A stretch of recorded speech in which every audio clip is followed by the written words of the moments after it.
आपको महबूब इलाही क्यों कहा जाता है? मुख्तलिफ रवायात के मुताबिक ये है कि जब आप बैत के लिए जा रहे थे, हुजूर बाबा साहब सरकार रहमतुल्लाह अलैह ने पूछा, निज़ामुद्दीन महबूब बनना है या मुहिब बनना है? बादशाहों से बड़ा किनारा कशी इख्तियार करते थे। बादशाहों से दूर रहने की वजह क्या थी? आपकी शान ये है, जब बंदा हकीकी बादशाहत में मुतमक्किन हो जाता है तो ज़ाहरी बादशाह उसकी नज़रों में बात ही नहीं है। बड़े से बड़े बादशाह आपकी बारगाह में लाइन में लग के टाइम लिया करते थे कि हमें टाइम मिल जाए। सज्जादगान, आज के पीराने इज़ाम, उनका लोगों के साथ इस तरह का मोहब्बत भरा ताल्लुक क्यों नहीं है? उसकी एक ख़ास वजह है। ख्वाजा साहब सरकार ने, हुज़ूर निज़ामुद्दीन औलिया महबूब इलाही रहमतुल्लाह तआला अलैह ने बाकायदा उलमा से, मशाइख से तालीम और तरबियत दोनों हासिल की। आज के सज्जादगान ना इल्म हासिल करते हैं, ना तरबियत हासिल करते हैं।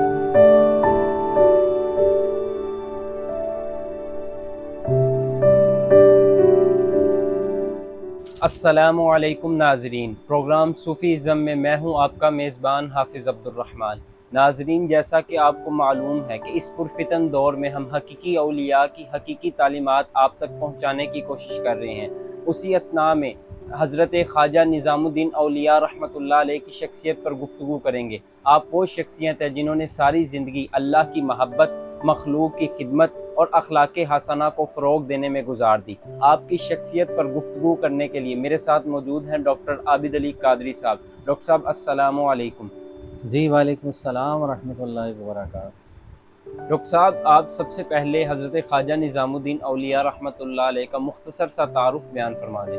अल्हम्दुलिल्लाह वस्सलातु वस्सलामु अला रसूलिल्लाह। हुज़ूर ख्वाजा निज़ामुद्दीन औलिया महबूब इलाही आप सरकार रहमतुल्लाह तआला अलैह का ताल्लुक़ हुसैनी सादात से है। इमाम हुसैन अलैहिस्सलाम की औलाद पाक से हैं। बदायून से आपका ताल्लुक़ है। आपके ख़ानवादा के अफराद बुखारा से हिंदुस्तान तशरीफ़ फरमा हुए और आपने इब्तदाई तालीम अपने घर से, अपने ख़ानदान से ही हासिल की। आपके वालिद गिरामी अपने वक्त के बहुत बड़े ताजिर और बहुत बड़े काज़िल ख़ुज़ात चीफ़ जस्टिस थे। इल्मी घराना था। बाकायदा तौर पे मुरवजा उलूम आपने हासिल करने के बाद रूहानी सफ़र करते हुए हुज़ूर ख्वाजा बाबा फ़रीद गंज शकर रहमतुल्लाह तआला अलैह की बारगाह में पाकपतन शरीफ का सफ़र किया। वहाँ से आपका सिलसिला बैत है और सिलसिला चिश्त से आपका ताल्लुक़ है। बाबा साहब रहमतुल्लाह तआला अलैह ने मुजाहिदात के बाद आपको खिलाफत से नवाजा और जब खिलाफत से नवाजा है तो रूहानी तौर पे जितने उलूम थे और जितने मदारिस थे वो हुज़ूर बाबा साहब के तवस्सुल से आपको नसीब होते हैं। और वालेहाना और गायबाना पहले एक अक़ीदत और उल्फ़त और इश्क़ था हुज़ूर निज़ाम पाक सरकार को बाबा साहब से, और फिर बाबा साहब को हुज़ूर निज़ाम पाक से भी बड़ा गहरा ताल्लुक़ था। पहली मुलाकात का जो जुमला है, हुज़ूर बाबा साहब ने फरमाया, निज़ाम आपने आते आते बड़ी देर कर दी, हम बड़ी देर से आपका इंतज़ार कर रहे थे। और फिर आपने आपको दस्तार फ़जीलत भी अता फ़रमाई और आपको बैत की इजाज़त अता फ़रमाते हुए और आपको दिल्ली जाने का हुक्म फरमाया। दिल्ली आपका मरकज़ रहा और दिल्ली के अंदर आपने बहुत बड़ी खानकाह का इजरा फरमाया है। वो खानकाह मशरिक़ और मग़रिब तक दीदा ज़ेब थी और इल्म का मरकज़ थी, रूहानियत का मरकज़ थी। दूर दराज से लोग अफराद इल्म के प्यास से आपके पास आते, रूहानियत के प्यास से, और आपकी अपनी रूहानी प्यास जो है वो बुझाया करते। और इस तरह आपने अपने सिलसिला तबलीग का आगाज़ फरमाया दिल्ली के अंदर और बड़े अदवार आपने देखे।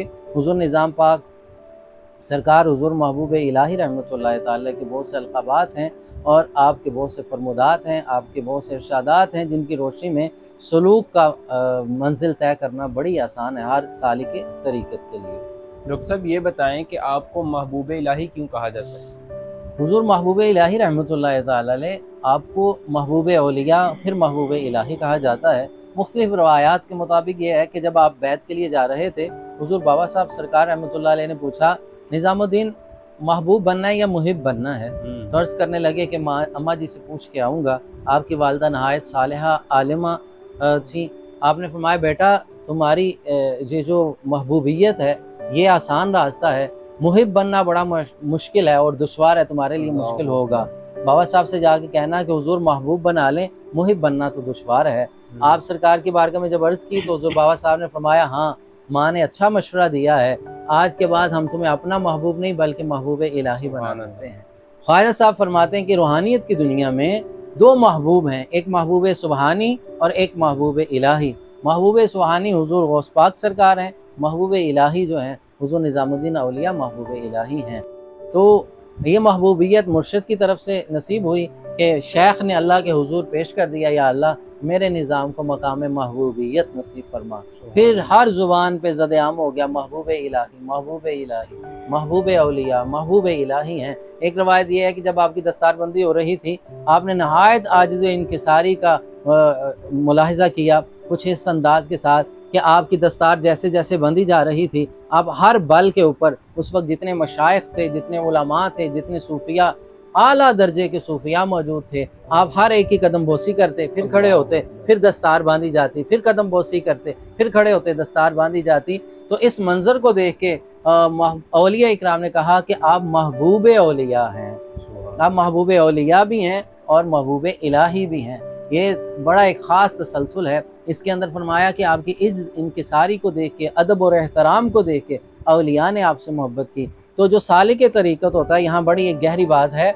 हमारे यहाँ मिजाज बदलते वक्त नहीं लगता। सालिकान चंद दिनों में वज़ाइफ पढ़ने के बाद, मुजाहिदात करने के बाद या इल्म हासिल करने के बाद एक हल्का सा किबर आना शुरू हो जाता है, दिखावा आना शुरू हो जाता है। सीधे पूरे हाथ से सलाम लोग नहीं लेते, दोनों हाथों से सलाम नहीं लेते। किसी का बड़े की दस्तबोसी करना वो अपनी तौहीन समझते हैं। आप देखिए दस्तबोसी तो कुजा है, हुज़ूर निज़ाम पाक कदम बोसी फरमा रहे हैं औलिया अल्लाह की। ये इनकिसारी है, ये फ़नाइयत है, मैं को ख़त्म करना है, अना के बुत को पाश पाश करना है। ये आज के सालिकान के लिए बहुत बड़ी, जहाँ देखें अकीदत के लिए खड़े हो जाएं, एहतराम करें, दस्तबोसी करें, अदब करें। वो अदब बंदे का नहीं होता, उसके इल्म का है। अदब इल्म का और रूहानियत का अदब हुआ करता है, और अलीम अल्लाह की ज़ात है, इल्म अल्लाह की एक सिफ़त है। हम ताज़ीम उस एक सिफ़त की कर रहे हैं जो अल्लाह तबारक व तआला की ज़ाती सिफ़त है। तो लिहाजा जब किसी आलिम दीन को देखें तो उसका अदब करें, जब किसी वलीउल्लाह को साहिब निस्बत देखें तो फ़ौरन उसका अदब किया जाए। अदब करेंगे तो सूफिया फरमाते हैं मुजाहिदात उस मुकाम पे नहीं पहुँचाते जहाँ इंसान को अदब पहुँचा देता है। जब आप किसी का अदब करेंगे, उसकी दुआओं में आप शामिल होंगे, उसकी निगाह करम में रहेंगे, उसका फैज़ आप तक पहुँचना शुरू हो जाएगा। तो इसलिए आपको महबूब इलाही कहा जाता है। डॉक्टर साहब ये बताएं कि हमने देखा कि ख्वाजा निज़ामुद्दीन औलिया रहमतुल्लाह अलैह की ज़िंदगी में आप बादशाहों से बड़ा किनारा कशी इख्तियार करते थे। बादशाहों से दूर रहने की वजह क्या थी? आपकी शान ये है, जब बंदा हकीकी बादशाहत में मुतमक्किन हो जाता है तो ज़ाहिरी बादशाह उसकी नज़रों में बात ही नहीं है। 8 और या 12 सलातीन का दौर आपने देखा है। बड़े से बड़े बादशाह आपकी बारगाह में लाइन में लग के टाइम लिया करते थे कि हमें टाइम मिल जाए। तो आप भी गौस पाक सरकार की तरह फरमाया करते थे, तुम इस दरवाजे से आओगे तो मैं इस दरवाजे से चला जाऊंगा। तो आप नहीं मिला करते थे, बादशाहों से नहीं मिला करते थे। और फिर आप सलातीन से दूर रहने का ये किबर नहीं था, इनकिसारी है आपकी, ये फनाइयत है। क्यों? वो हक को बातिल के दरमियान तफरीक करना चाहते थे। आप फुकरा से मोहब्बत करने वाले, औलिया से मोहब्बत करने वाले, ज़ाहिरी बादशाह के साथ ये नफ़रत की बिना पे नहीं था, बल्कि उनकी हिदायत तबलीग के लिए था कि तुम अपनी बादशाह के जो किबर में हो, अल्लाह ने जो हमें हकीकी बादशाही अता फरमाई है, हम इनकिसारी का, आजिज़ी का हुक्म देते हैं, और तुम लोगों को नहीं मिलते हो, लोगों पे जुल्म करते हो, सितम करते हो। तो ये वाला माजरा है। आपने कई बादशाहों को ख़त लिखे, मुलाकात भी की और उनसे रुश्द व हिदायत की तबलीग का हुक्म भी फरमाया है। तो ऐसा बहुत से सलातीन का दौर आपने देखा है। डॉक्टर साहब ये बताएं कि आपने इंसानियत के साथ मोहब्बत का ये जो सिलसिला था, इसको आम कैसे किया दुनिया भर में? हुज़ूर निज़ाम पाक सरकार वो महबूब हस्ती हैं, सुबहान अल्लाह, इल्म दोस्त है, इंसान दोस्त हैं, और इंसानियत से हद दर्जे मोहब्बत है। आपके मुतालिक अक्सर व बेशतर आपको खुलाफा फरमाते हैं कि बिला वजह आपके आंखों से आंसू आ जाते। जब मुरीदीन पूछते हुजूर क्या माजरा है, तो आप फरमाते हैं कि रात को मुझे अल्लाह के वो बंदे सोने नहीं देते जो फुटपाथ पे भूखे सो जाते हैं। मुझे उनका ख्याल आता है।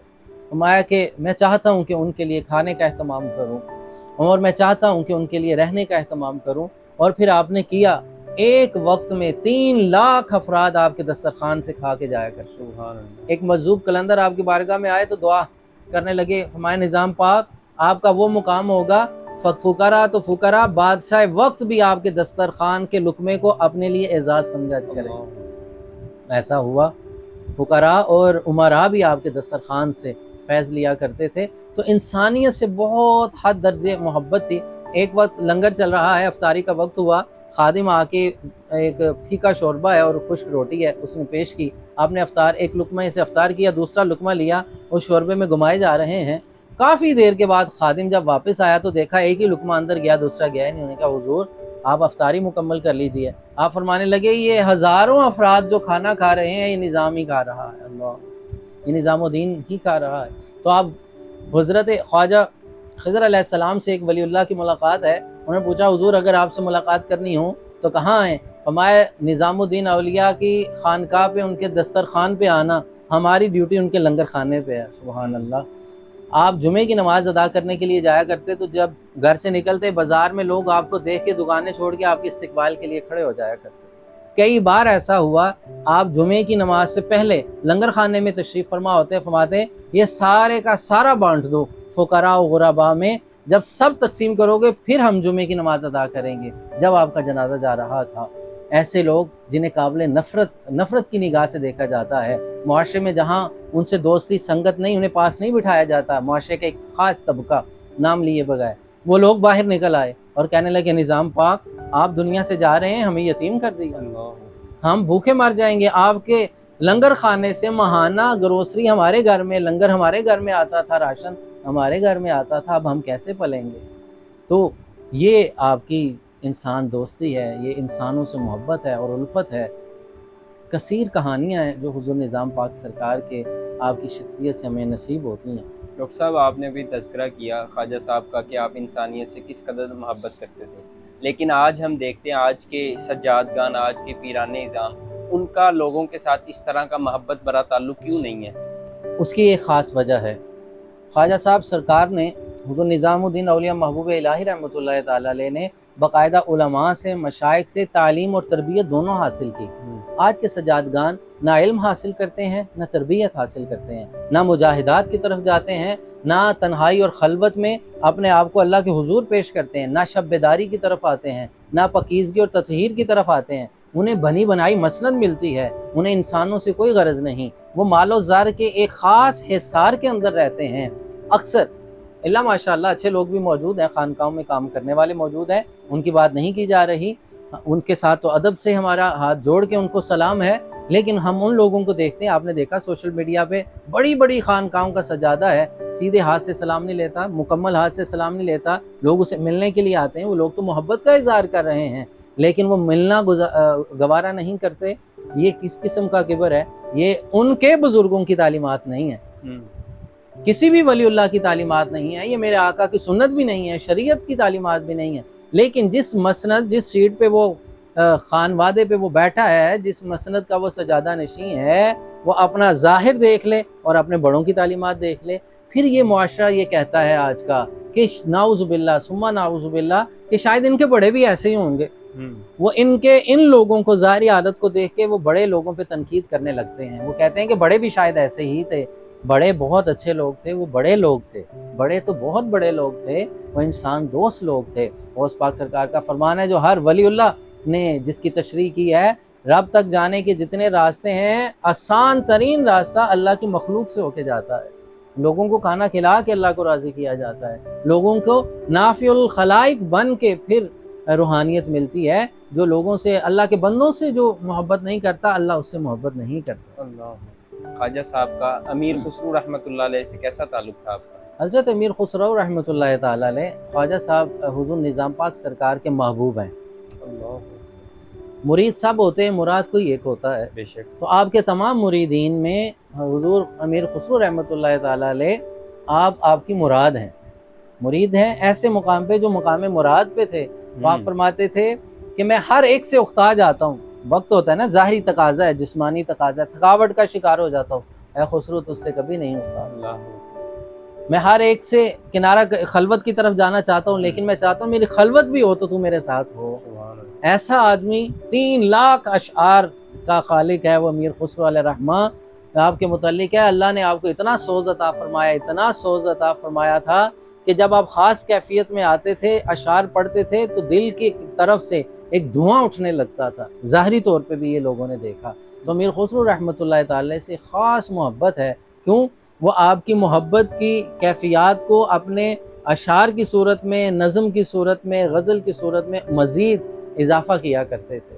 تو ایک بہت گہرا، بہت خاص تعلق ہے، محبوب اور محب کا والا معاملہ ہے، اور اللہ تعالیٰ اس محبت کی ہمیں بھی خیرات نصیب فرمائے۔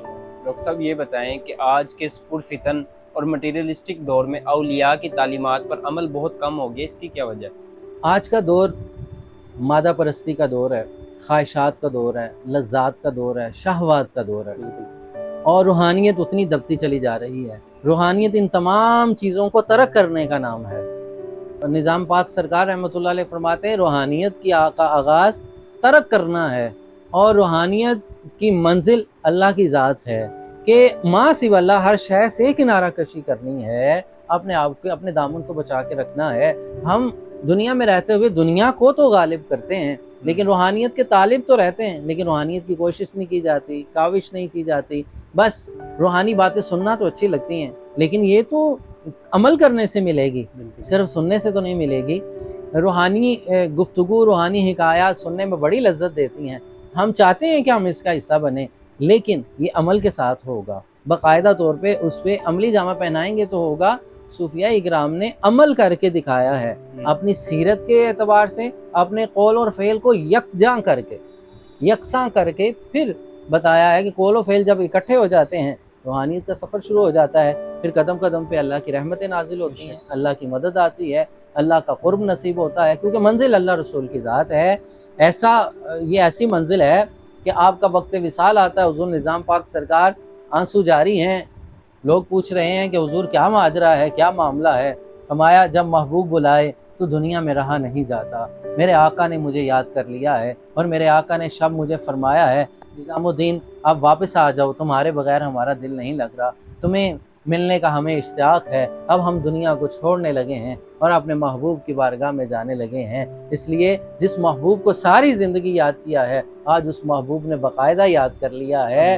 یوں سمجھیے اب منزل آنے والی ہے، اب ہم مسافر راہی نہیں بلکہ صاحب منزل ہونے والے ہیں، اپنے محبوب کریم صلی اللہ علیہ وسلم کی بارگاہ میں جانے والے ہیں۔ تو یہ مقام ہے اولیاء اللہ کا، جنہیں سرکار خود طلب کریں، خود یاد فرمائیں۔ ساری کائنات حضور کو یاد کرتی ہے، اور جو سرکار کے سچے غلام ہیں سرکار انہیں خود طلب اور یاد فرما لیتے ہیں۔ حضور نظام پاک سرکار کا وقت وصال ہے، اور اس انداز میں وصال ہے کہ سرکار آپ کی روح پاک کو خود یوں سمجھیے کہ آپ کا استقبال بھی ہو رہا ہے، آپ کو دیدار بھی عطا کیا جا رہا ہے، سرکار آپ سے محبت بھی فرما رہے ہیں، اور یا ایتھا النفس المطمئنہ کا مقام بھی نظر آ رہا ہے۔ اللہ آپ کی خیرات ہمیں بھی نصیب فرمائے۔ آمین۔ ڈاکٹر صاحب آپ کے اقوال میں سے کوئی ایسا قول جو آج کی نوجوان نسل کے لیے اصلاح کا باعث بنے؟ حضور نظام پاک سرکار نے شریعت کے خلاف کوئی عمل نہیں کیا۔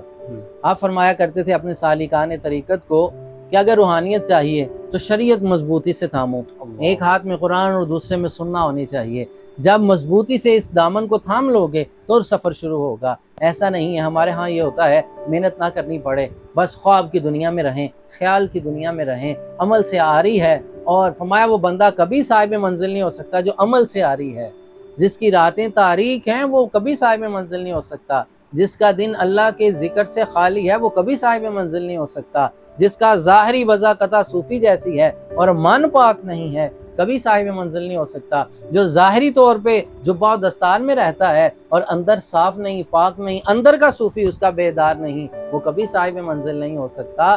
صاحب مراد، صاحب منزل وہی ہے جس کا ظاہر بھی پاک ہو، جس کا باطن بھی پاک ہو جائے، اور وہ باطن کے لیے فرمایا بنیاد شریعت مطہرہ ہے۔ شریعت کے خلاف چل کے اگر کوئی روحانیت کا دعویٰ کرے گا وہ کذاب ہے، وہ صوفی باصفا نہیں ہو سکتا، وہ پیر کامل نہیں ہو سکتا، وہ مرشد ارشاد نہیں ہو سکتا، وہ قطب دوران نہیں ہو سکتا جب تک اس کی شریعت کامل نہیں، اس کی طریقت کامل نہیں۔ آپ فرماتے ہیں کہ اگر بندہ معرفت و حقیقت کے مقام پہ ہو، خطا واقعہ ہو جائے تو نیچے آ جاتا ہے، وہ طریقت کے مقام پہ آ جاتا ہے، طریقت میں خطا واقعہ ہو جائے تو شریعت میں آ جاتا ہے، اگر کوئی شریعت کا گناہ گار ہو تو نیچے جہنم میں گر جاتا ہے۔